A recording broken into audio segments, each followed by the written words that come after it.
Aina mafy ny toetra raha any amin'ny tapany atsimon'ny nosy iny hoy ny PAM izay nisafidiny tsy hitondra atotanisa fa miandry kosa ny fanatanterahana ny fanadidina izay tanterahan'ireo tompondradraikitra mahakasika izay afaka ao anatin'ny fotoana fohy. Fanadidina entin'ny Ravaka Randriamanala sy Mamira Samuel ho atsika.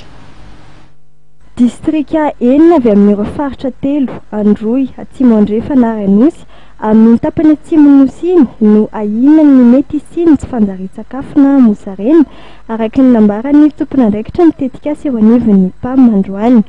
Manamafy izany ny fisian'ny tondro samihafa izay mampanabe tokoa raha mikasika ny toetra any toerana. Raha ny situation any faritra atsimon'ny zava-misy any faritra atsimo zany amin'izao fotoana zao dia azo atao hoe misy mampiayay ihany zany le any amin'ny resaka fanjariana sakafo satria misy ireo vidin-tsakafo izay hita fa dia sody bity tokoa. Misy koa ohatrany vidina biby ny oso ohatra hoe niakatra be mihitsy ny vidy. Ireny moa dia efa midika amin'ny ankapobeny hoe misy zava-miseho any amin'ny resaka fanjariana sakafo hoe misy tsy fahampiana zany eo amin'ny tsena zany zay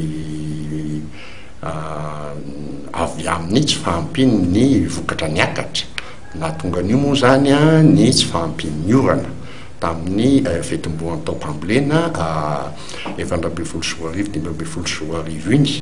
Ny alakamisy zoma zao dia isy ny fivoriana iarahan'ny vovonana izay ahitana ireo fikambanana samihafa misehatra any atsimo ka ho tanterahana Antolaniaro izany fivoriana izany, andinihana indrindra sy ampitoviana ny fahavao rehetra mahakasika ity raharaha any atsimo ity ka atolotra ny mpanapa-kevitra eto amin'ny firenena.